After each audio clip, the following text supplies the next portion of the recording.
Hello friends, स्वागत है आप सभी का अपने चैनल GOBTS ट्यूटोरियल में। दोस्तों आज का ये वीडियो दोस्तों जेक क्लास 12 के सभी स्टूडेंट के लिए मोस्ट इम्पोर्टेंट वीडियो रहने वाला है, क्योंकि दोस्तों आज के इस वीडियो में हम लोग अगला वीकली टेस्ट 2 अगस्त को होने वाला है। जी हाँ दोस्तों, आपका अगला वीकली टेस्ट जो है 2 अगस्त को होने वाला है। तो दोस्तों आज के इस वीडियो में हम लोग 2 अगस्त के लिए जो वेरी इंपॉर्टेंट क्वेश्चन है उसे हम लोग इस वीडियो में सॉल्व करने वाले हैं। इसलिए दोस्तों आप वीडियो में शुरू से लेकर अंत तक बने रहिएगा दोस्तों, और आप वीडियो को पूरा देख लेने के बाद अपने सभी दोस्तों के पास वीडियो को शेयर जरूर कर दीजिएगा, ताकि दोस्तों उनको भी इस वीडियो से लाभ हो सके। दोस्तों आपका 2 अगस्त को जो है आपका इतिहास यानी दोस्तों हिस्ट्री का एग्ज़ाम होने वाला है। तो चलिए दोस्तों हम लोग बिना देर के हुए जो वीडियो को शुरू करते हैं। तो चलिए बढ़ते हैं हम लोग क्वेश्चन की ओर। तो दोस्तों आपका सेक्शन ए में जो पूछा जाता है, टोटल आपको 10 MCQ टाइप क्वेश्चन पूछा जाता है। आप लोग पहले भी एग्जाम दे चुके हैं तो आप लोगों को पता है। तो चलिए हम लोग प्रश्न देखते हैं। पहला प्रश्न आपका पूछा गया है, भारतीय पुरातत्व का पिता किसे कहा जाता है? ए ऑप्शन कहता है एलेक्जेंडर कनिंघम को, बी कहता है दयाराम साहनी, सी कहता है राखलदास बनर्जी और डी कहता है SR राव। तो आपका 1 नंबर का करेक्ट आंसर हो जाएगा ऑप्शन नंबर ए। तो भारतीय पुरातत्व का पिता जो कहा जाता है आपका एलेक्जेंडर कनिंघम को कहा जाता है। आप लोग अच्छी तरीके से याद कर लीजिएगा, बहुत ज़्यादा इंपॉर्टेंट क्वेश्चन है। और दोस्तों आप सभी क्वेश्चन को अच्छी तरीके से याद कर लीजिएगा। आपका ये जो है फाइनल एग्जाम में भी आपको काम आने वाला है, इसलिए आप सभी क्वेश्चन को अच्छी तरीके से याद कर लीजिएगा। चलिए नेक्स्ट क्वेश्चन आपका कहता है, क्या कहता है देखिए, हड़प्पा सभ्यता में सर्वप्रथम किस स्थल की खोज की गई थी? तो हड़प्पा सभ्यता में सर्वप्रथम किस स्थल की खोज की गई थी? ऑप्शन ए कहता है लोथल, बी हड़प्पा, सी मोहनजोदाड़ो और डी कालीबंगा। जैसे कि आपको पता होगा ही कि हड़प्पा सभ्यता में जो है सर्वप्रथम स्थल की खोज जो की गई थी वो हड़प्पा की गई थी। चलिए हम लोग बढ़ते हैं नेक्स्ट क्वेश्चन की ओर। देखिए 3 नंबर का प्रश्न आपका पूछा गया है, हड़प्पा सभ्यता के किस नगर में दुर्ग दीवार से घिरा हुआ नहीं मिला? तो किस नगर में जो है दुर्ग दीवार से घिरा हुआ नहीं मिला था? तो 3 नंबर का आपका करेक्ट आंसर हो जाएगा ऑप्शन नंबर सी लोथल। तो लोथल में जो है घिरा हुआ दीवार नहीं मिला था। चलिए हम लोग बढ़ते हैं नेक्स्ट क्वेश्चन की ओर।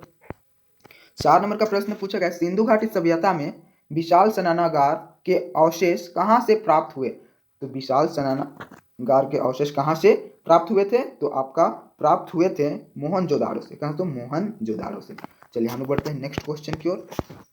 देखिए 5वां प्रश्न आपका पूछा गया है, सिंधु घाटी सभ्यता में शिल्प उत्पादन का एक प्रमुख केंद्र था।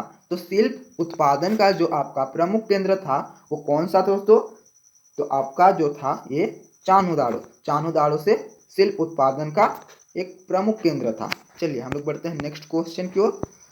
तो 6 नंबर का प्रश्न आपका पूछा गया है, मेसोपोटामिया में जो है प्रलेखों में मेलुहा शब्द का प्रयोग किस सभ्यता के लिए किया जाता है? तो किस सभ्यता के लिए किया जाता है? 6 नंबर का आपका करेक्ट आंसर हो जाएगा ऑप्शन नंबर ए, हड़प्पा सभ्यता के लिए किया जाता है। 7वां प्रश्न आपका कहता है, देखिए लोथल कहाँ स्थित है? तो लोथल जो है आपका कहाँ स्थित है? तो ये आपका स्थित है दोस्तों गुजरात में। आप लोगों को सर ने बताए ही होंगे, लोथल जो है आपका गुजरात में स्थित है। चलिए हम लोग बढ़ते हैं नेक्स्ट। देखिए 8वां प्रश्न आपका पूछा गया है, हड़प्पा किस नदी के किनारे स्थित है? यहाँ टाइपिंग मिस्टेक हो गया है। तो हड़प्पा जो है किस नदी के किनारे स्थित है? सिंपल सा क्वेश्चन है ये, आपका करेक्ट आंसर हो जाएगा ऑप्शन नंबर ए, रावी नदी के किनारे स्थित है। बहुत ही ज़्यादा इंपॉर्टेंट क्वेश्चन है, सारे क्वेश्चन को आप लोग अच्छी तरीके से याद कर लीजिएगा, ये आपका फाइनल बोर्ड एग्जाम में भी काम आने वाला है, इसको हल्के में बिल्कुल भी मत लीजिएगा। चलिए नेक्स्ट क्वेश्चन आपका पूछा गया है, सिंधु घाटी के निवासियों को सोना कहाँ से प्राप्त होता था? तो सिंधु घाटी के निवासियों को सोना जो है आपका कहाँ से प्राप्त होता था? चलिए आपका करेक्ट आंसर हो जाएगा ऑप्शन नंबर सी, कर्नाटक। दोस्तों कर्नाटक से प्राप्त होता था। 10वां प्रश्न, हड़प्पा सभ्यता में बंदरगाह का प्रमाण कहाँ से मिला है? तो हड़प्पा सभ्यता में बंदरगाह का प्रमाण कहाँ से मिला है? तो 10वां का आपका करेक्ट आंसर हो जाएगा ऑप्शन नंबर ए, लोथल से जो है बंदरगाह का प्रमाण मिला है। जैसे कि आप लोग पता है, आपको एग्जाम में जो है टेस्ट में 10 ही प्रश्न पूछा जाता है, लेकिन इस वीडियो में हम लोग टोटल 15 MCQ टाइप क्वेश्चन देखेंगे, जो कि आपके एग्जाम के लिए बहुत ही ज़्यादा इंपॉर्टेंट है, वेरी वेरी इंपॉर्टेंट है। तो चलिए हम लोग बढ़ते हैं नेक्स्ट क्वेश्चन। तो देखिए 11 नंबर का प्रश्न आपका पूछा गया है, हड़प्पा सभ्यता का किस देश के साथ व्यापारिक संबंध नहीं था। यहाँ व्यापारिक संबंध पूछा नहीं गया, यहाँ क्या व्यापारिक संबंध नहीं था। देखिए क्वेश्चन को आप लोग अच्छी तरीके से देख लीजिएगा, व्यापारिक संबंध था भी पूछ सकता है और यहाँ क्या पूछा गया है, नहीं था। तो 11 नंबर का आप लोगों का करेक्ट आंसर हो जाएगा ऑप्शन नंबर सी। तो हड़प्पा सभ्यता का जो है अफगानिस्तान के साथ व्यापारिक संबंध नहीं था। तो चलिए हम लोग बढ़ते हैं नेक्स्ट क्वेश्चन की ओर। तो देखिए आपका 12वां नंबर का प्रश्न जो पूछा गया है, क्या कहता है, जूते हुए खेत का प्रमाण कहाँ से मिला। तो जोता हुआ खेत का जो प्रमाण कहाँ से मिला था। तो 12 नंबर का आपका करेक्ट आंसर हो जाएगा ऑप्शन नंबर सी, कालीबंगा से मिला था। चलिए बढ़ते हैं नेक्स्ट। देखिए 13 नंबर का प्रश्न पूछा गया है, हड़प्पा वासियों को लाजवाब मणि कहाँ से प्राप्त होता था। तो आपका 13 नंबर का करेक्ट आंसर हो जाएगा ऑप्शन नंबर सी, सोर्तुघई से। कहा तो सोर्तुघई से प्राप्त होता था। चलिए नेक्स्ट 14 नंबर का प्रश्न आपका पूछा गया है, क्षेत्रफल के अनुसार सिंधु घाटी सभ्यता का सबसे बड़ा नगर था। तो क्षेत्रफल के अनुसार सिंधु घाटी सभ्यता का सबसे बड़ा क्षेत्र कौन सा था। तो ये था दोस्तों आपका कौन सा, तो आपका 14 नंबर का करेक्ट आंसर हो जाएगा ऑप्शन नंबर बी, मोहनजोदाड़ो जो है ये क्षेत्रफल के अनुसार सिंधु घाटी सभ्यता का सबसे बड़ा नगर था। कौन दोस्तों, मोहनजोदाड़ो। चलिए 15वां नंबर, ये हम लोगों का एमसीक्यू टाइप का लास्ट प्रश्न है। तो चलिए क्या कहते हैं, हड़प्पा सभ्यता की लिपि की मुख्य विशेषता थी। तो हड़प्पा सभ्यता की जो लिपि थी तो उनकी क्या मुख्य विशेषता थी, ये आपको बतलाना है। तो आपका 15 नंबर का करेक्ट आंसर हो जाएगा ऑप्शन नंबर ए, यह दाएं से बाएं ओर लिखी जाती थी। तो हम लोग जो लिखते हैं वो बाएं की ओर से लिखते हैं। तो बाएं से, देखिए ये दाहिने हो गया, ये आपका बाएं हो गया, तो हम लोग जो है बाएं की ओर से लिखते थे। और यहाँ जो है हड़प्पा सभ्यता के लिपि में जो लिखा जाता था, ये आपका बायां हो गया, एक दायां। तो हड़प्पा सभ्यता की लिपि जो था उसे दाहिने की ओर से लिखा जाता था, इस टाइप से स्टार्ट किया जाता था। तो चलिए हम लोग बढ़ते हैं अब अति लघु उत्तरीय प्रश्न की ओर, जो कि आपका टोटल 2 अति लघु प्रश्न पूछा जाता है। तो हम लोग देख लेते हैं। देखिए क्या कहता है, हड़प्पा सभ्यता को कांस्य युगीन सभ्यता क्यों कहा जाता है। हड़प्पा सभ्यता को कांस्य युगीन सभ्यता क्यों कहा जाता है। तो देखिए आंसर आपका क्या कहता है, हड़प्पा सभ्यता को कांस्य युगीन सभ्यता इसलिए कहा जाता है क्योंकि यहाँ पर लोगों ने औजार बनाने के लिए तांबे और टीन धातु को मिलाकर कांस्य धातु का उपयोग किया था।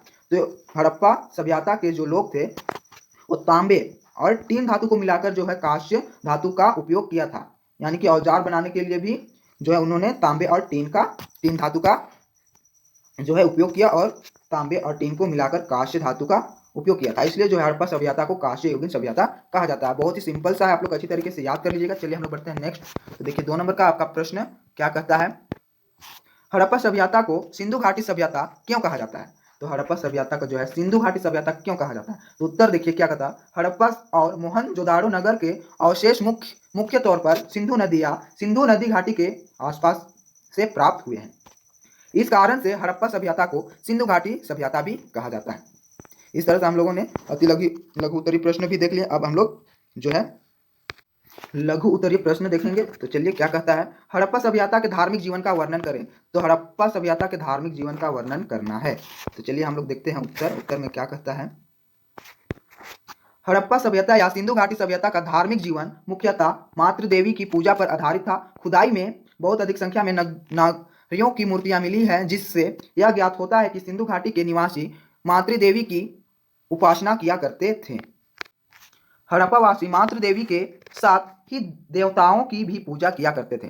मातृ देवी और देवताओं को बलि भी दी जाती थी। धार्मिक अनुष्ठानों के लिए धार्मिक इमारतें बनाई गई होंगी, लेकिन मंदिर के प्रमाण नहीं प्राप्त होते हैं। मोहनजोदाड़ो से एक मोहर प्राप्त हुई है, जिस पर पांड्यशासन की मुद्रा में एक पुरुष ध्यान की मुद्रा में बैठा हुआ है। इसे पशुपति महादेव का रूप माना गया है। पशुपतिनाथ, वृक्षलिंग, योनि और पशु आदि की भी पूजा की जाती थी। वृक्ष पूजा काफी प्रचलित थी। इस काल के लोग जादू टोना, भूत प्रेत और अंधविश्वासों पर विश्वास किया करते थे। वे बुरी शक्तियों से बचने के लिए ताबीज धारण करते थे। हड़प्पावासी कुबड़वाला सांड की भी पूजा किया करते थे। ये लोग पक्षियों की भी पूजा किया करते थे। ये लोग जो है पक्षियों की पूजा किया करते थे। स्वास्तिक चिन्ह संभवतः हड़प्पा वासियों की देन है। इस तरह से तो आप लोग अच्छी तरीके से याद कर लीजिएगा। ये लघु उत्तरीय प्रश्न है तो थोड़ा आपको लंबा लिखना होगा, कम से कम आधा पेज तो लिखना ही पड़ेगा। चलिए अब हम लोग बढ़ते हैं नेक्स्ट। तो दूसरा प्रश्न आपका पूछा गया, हड़प्पा वासियों के पश्चिम एशिया के साथ व्यापारिक संबंधों का वर्णन कीजिए। तो यहाँ हड़प्पा वासियों के पश्चिम एशिया के साथ व्यापारिक संबंध का वर्णन करना है। तो देखिए पश्चिम एशिया विशेषकर मेसोपोटामिया के साथ साथ हड़प्पा वासियों के व्यापारिक संबंधों के अनेक प्रमाण प्राप्त जो है हुए हैं। यह व्यापार स्थल एवं जल दोनों मार्ग से होता था। निम्नलिखित पुरातात्विक प्रमाण हड़प्पा वासियों के पश्चिम एशिया के साथ व्यापारिक संबंध की पुष्टि करते हैं। तो आप लोग को पॉइंट वाइज लिखना है। देखिए पहला पॉइंट ए नंबर में क्या कहता है, देखिए तांबे को संभवतः ओमान से मंगाया जाता था।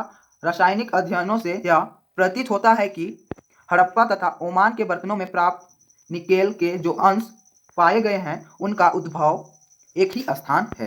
चलिए बी आपका कहता है, ओमान में एक हड़प्पा का एक जार प्राप्त हुआ है। इसमें काली मिट्टी की परत चढ़ी हुई है। यह हड़प्पा वासियों के पश्चिम एशिया के साथ व्यापारिक संबंधों की पुष्टि करता है। नेक्स्ट पॉइंट आपका पूछा गया है, देखिए क्या कहता है, हड़प्पा वासियों के शिल्प कार्य के लिए ईरान एवं बलूचिस्तान से चांदी आती थी। शीशा ईरान और अफगानिस्तान से मंगाया जाता है। इस तरह से आपका जो है 5 पॉइंट था, तो डी और ई, तो 6 पॉइंट है तो डी, ई और एफ आप लोग देख लीजिएगा, जो आसान लगे वो पॉइंट आप लोग लिख लीजिएगा। तो चलिए हम लोग बढ़ते हैं दीर्घ प्रश्न की ओर। तो देखिए दीर्घ उत्तरीय प्रश्न में आपका जो है पूछा गया, मोहनजोदाड़ो की कुछ विशेषताओं का वर्णन कीजिए। तो मोहनजोदाड़ो के बारे में आपको जो है उनकी विशेषताओं का वर्णन करना है। तो देखिए उत्तर में आपको लिखना शुरुआत में इस तरह से, मोहनजोदाड़ो पाकिस्तान के सिंध प्रांत के लरकाना जिले में स्थित था। सिंधी भाषा में मोहनजोदाड़ो का शाब्दिक अर्थ है मृतकों का टीला। मोहनजोदाड़ो की खुदाई से निम्नलिखित विशेषताएं प्रकट हुए हैं, जो निम्नलिखित हैं। तो मोहनजोदाड़ो की खुदाई में निम्नलिखित जो है विशेषताएं प्राप्त हुए हैं। तो देखिए इस तरह से आपको पॉइंट वाइज लिखना है। मोहनजोदाड़ो एक विशाल शहर था जो 125 हेक्टेयर क्षेत्र में फैला हुआ था। यह शहर 2 भागों में विभक्त था, यानी कि 2 भागों में विभाजित था। चलिए आगे देखते हैं। शहर के पश्चिम में एक दुर्ग था जो ऊंचाई में स्थित था एवं पूर्व में नीचे एक नगर बसा हुआ था। बी पॉइंट का, तो बी में देखिए दुर्ग की संरचना कच्ची ईंटों के चबूतरे पर बनाई गई थी। इसमें बड़े बड़े भवन थे जो संभवतः प्रशासनिक अथवा धार्मिक केंद्रों के रूप में कार्य करते थे। अगला पॉइंट आपका कहता है सी, देखिए दुर्ग के चारों ओर ईंटों की बनी दीवार थी जो दुर्ग को निचले शहर से विभाजित करती थी। अगला पॉइंट देखिए क्या कहता है, निचले शहर का क्षेत्र दुर्ग की अपेक्षा कहीं अधिक बड़ा था, जिसमें सामान्य जनता निवास करती थी। निचले शहर को भी दीवार से चारों ओर से घिरा गया था। चलिए अगला पॉइंट देख लीजिए, प्राय सभी बड़े मकानों से रसोई घर, स्नानागार, शौचालय और कुएं होते थे। घर की दरवाजे और खिड़कियां प्राय सड़क की ओर नहीं खुलती थी। उस समय के घरों में गोपनीयता का विशेष ध्यान रखा जाता था। इस तरह से है आंसर।